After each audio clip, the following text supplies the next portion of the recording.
Bien-aimés de Dieu, bonjour.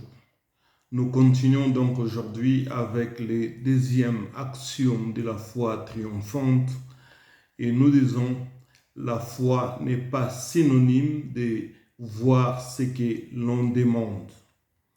Nous ne cesserons jamais de proclamer que la foi est une confiance absolue, une confiance indubitable envers notre Dieu Tout-Puissant. Une mauvaise connaissance en cette matière ramène les humains ou les chrétiens aujourd'hui à croire juste aux résultats instantanés en réponse à leurs prières. Cependant, à travers les Écritures, certaines prières ont été exaucées au quart des tours, c'est-à-dire directement. D'autres ont vu leur accomplissement plus tard et d'autres n'ont jamais vu la réponse de leurs propres yeux. Dans la première perspective de la réponse instantanée, nous avons par exemple l'histoire de la femme à la perte de sang. Matthieu chapitre 9, 20 nous dit « Et voici une femme atteinte d'une perte de sang depuis 12 ans, s'approcha par derrière et toucha les bords de son vêtement, car elle se disait en elle-même, si je puis seulement toucher son vêtement, je serai guérie. » Nous avons vu là que quand aussitôt elle avait touché les pans de la robe du Seigneur, elle était guérie. Dans la deuxième perspective, nous avons les cas des lépreux. Dans la version lécanienne, au chapitre 17, le verset 11, il est relaté que Jésus se rendait à Jérusalem. Il passa entre la Samarie et la Galilée. Comme il entrait dans un village, 10 lépreux vinrent à sa rencontre. Ils s'étèrent à distance et se mirent à lui dire « Jésus, Maître, aie pitié de nous. » Lorsqu'il les vit, Jésus leur dit « Allez vous montrer aux prêtres. » Pendant qu'ils y allaient, ils furent guéris. Ces lépreux furent guéris en chemin pendant leur voyage. L'autre exemple est celui de Naaman le Syrien qui devait se plonger dans l'eau plusieurs fois avant d'être guéri de sa maladie d'après le livre des Rois, chapitre 5, le verset 14. Dans la troisième perspective, nous avons le cas de David qui pria et gêna pour la résurrection de son fils. Mais hélas, le fils ne revint plus à la vie selon 2 Samuel, le chapitre 12 et le verset 16. Il est dit, et David pria Dieu pour l'enfant. David gêna, puis il rentra et passa la nuit couché sur la terre. Et les anciens de sa maison se levèrent et vinrent vers lui pour le faire lever de terre. Mais il ne voulut point, ne mangea point avec eux. Et le 7e jour, l'enfant mourut. Le serviteur de David craignait de lui faire savoir que l'enfant était mort, car il disait, quand l'enfant était en vie, nous lui avons parlé, il n'a point écouté notre voix. Comment donc lui dirons-nous que l'enfant est mort? Il ferait bien pis encore. Nous voyons ici que David a gêné, il a prié, mais en fin de compte, il n'a pas vu la résurrection de son fils. On peut renchérir en ajoutant l'exemple de Paul qui pria pour que Dieu ôte son écharde. Il est écrit, « Si je voulais me glorifier, je ne serais pas un insensé, car je dirai la vérité, mais je m'en abstiens. afin que personne n'ait à mon sujet une opinion supérieure à ce qu'il voit en moi ou à ce qu'il entend de moi. Et pour que je ne sois pas enflé d'orgueil à cause de l'excellence de ces révélations, il m'a été mis une écharde dans la chair, un ange de Satan pour me souffleter et m'empêcher de m'enorgueillir.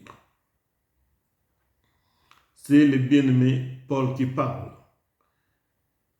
Et dans cet épisode, nous voyons que le Seigneur a répondu à la prière de Paul, non en enlevant l'écharde, mais en lui donnant la grâce de la porter.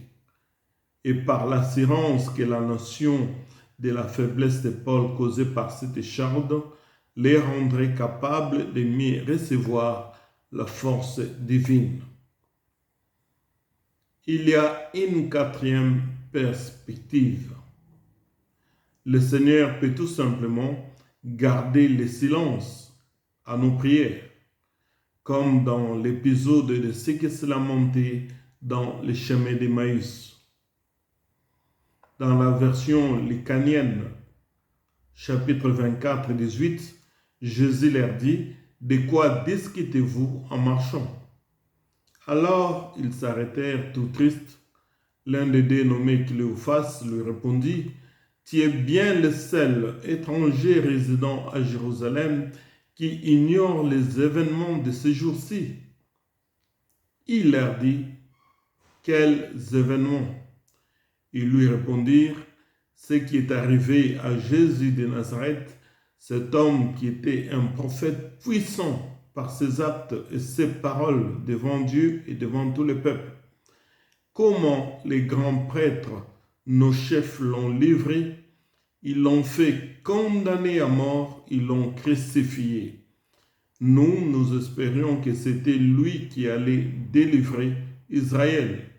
Mais avec tout cela, voici déjà le troisième jour qui passe depuis ce qui est arrivé.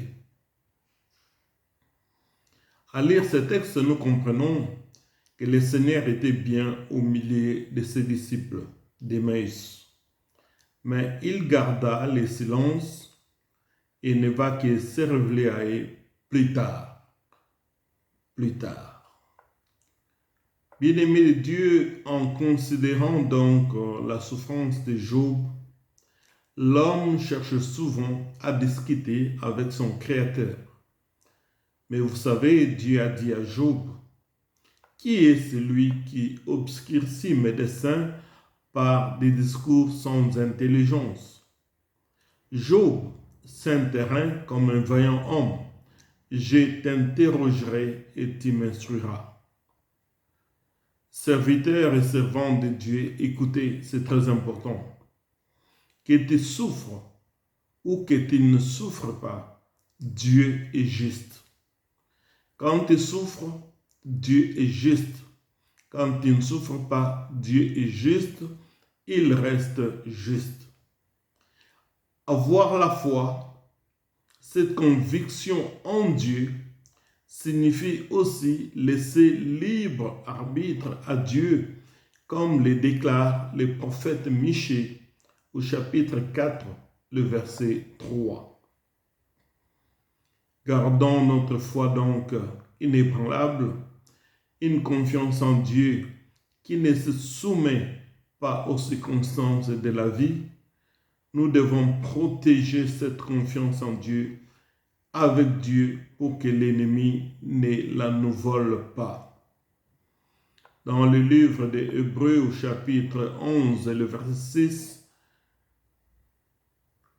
il est écrit « Sans la foi, c'est-à-dire sans la confiance en Dieu, sans la confiance en sa parole, on ne peut plaire à Dieu. » Que l'ennemi, peu importe la réponse reçue ou la réponse non reçue, ne puisse vous voler cette dimension de confiance absolue en la parole de Dieu. Car il est écrit, Sans la foi, nul ne peut être agréable à Dieu. Pour éviter les discrédits, donc, voilà ce que nous pouvons faire et nous devons faire. Il faut prier selon la volonté de Dieu, selon 1 Jean chapitre 5, le verset 14. 2. Il faut écarter les doutes. 3. Il faut marcher par la foi, par la confiance et non par la vie, selon 2 Corinthiens chapitre 4, le verset 16. Paul nous a dit, qu'est-ce qui peut nous séparer de l'amour de Dieu? Que cela soit la souffrance ou la mort, rien ne peut nous séparer de l'amour de Dieu. Dans ce deuxième axiome, l'accent est mis sur la réponse à nos prières. Tu peux prier et tu as l'impression que le ciel est fermé. Crois en Dieu, garde la foi, la confiance en lui et avance. Amen.